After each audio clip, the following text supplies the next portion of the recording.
One potential pitfall of an inverted rate structure is that if we're not careful, it could negatively impact low-income people who are struggling to get by and who can't, under current circumstances, afford to make immediate investments in energy efficiency or solar energy systems for their homes, even if those investments would help them economically in the long run. In this proposal, qualifying low-income families will be given a 2-year grace period after the program is implemented in which to improve the efficiency of their homes so they can achieve the lowest rates and save money. In addition, low-interest loans and in some cases grants will be made available through the Public Benefit Fund, or PBF, to qualifying low-income families so they can make their homes more energy efficient. The PBF will essentially be a new bank administered by an independent agency that manages the accounting on all utility bills. There will be at least 3 sources of income for the PBF. Initial funding will come from a 5% excise tax on all non-Energy Star electrical appliances beginning in the first year following passage of the rate restructuring legislation. 1 year later, once the new rate structure comes into effect, all upper-tier revenues collected in excess of the utility industry's warranted profits will also be deposited in the PBF. And finally, all excess utility profits gained from the closure of peak power and baseload plants, as mentioned earlier, will feed the Public Benefit Fund, where the money will be used to invest in still more energy efficiency, creating an ongoing cycle of ratcheting down energy consumption, adding more renewable energy sources, and creating a more decentralized or distributed statewide energy system that will in itself be much less wasteful than the inherently less efficient, highly centralized energy production and delivery system we have now.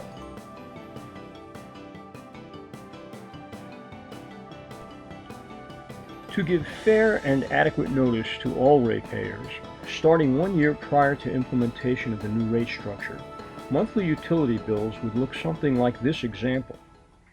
In addition to informing the customer of the amount owed for this month's electricity bill, there's an explanation of the coming changes. The ratepayer is informed of how much money will be saved this month in the following year if suggested efficiency and conservation goals are met.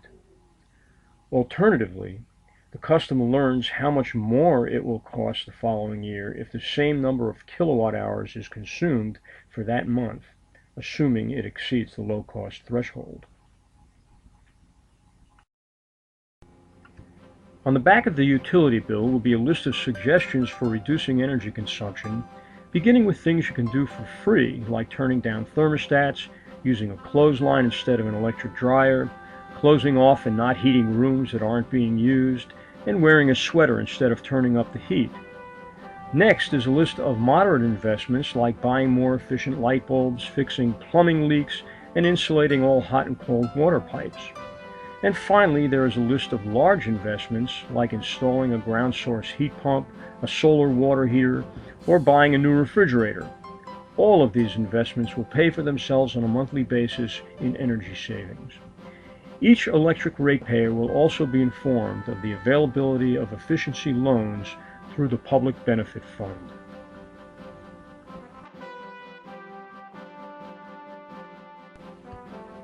To summarize, here are the benefits of establishing an innovative inverted utility rate structure in North Carolina.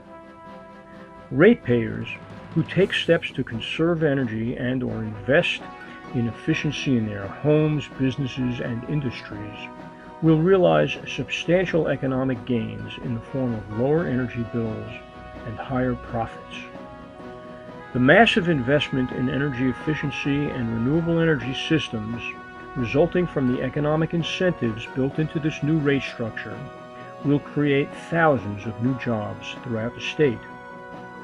Burning coal to produce electricity has been directly linked to childhood asthma, emphysema in the elderly, mercury toxicity resulting in neurological damage, heart and lung disease in people of all ages. By enabling the phasing out of polluting power plants in the region, the new rate structure will result in universally improved health for the people who live in this region. The new rate structure will result in improved air quality, reduced water consumption, reduced greenhouse gas emissions, reduced mountaintop removal coal mining, reduced oil and natural gas drilling, and reduced nuclear waste. Once a 100% renewable transformation is completed, all of this environmental destruction can be eliminated, or at least the part that takes place for the sake of meeting North Carolina's energy needs.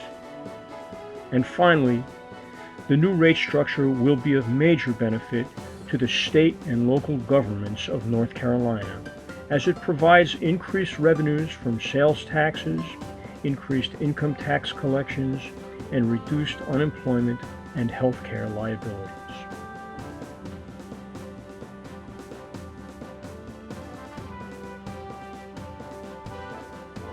For more information about this innovative utility rate restructuring proposal, and to download a petition to North Carolina's elected and appointed officials, visit www.canarycoalition.org.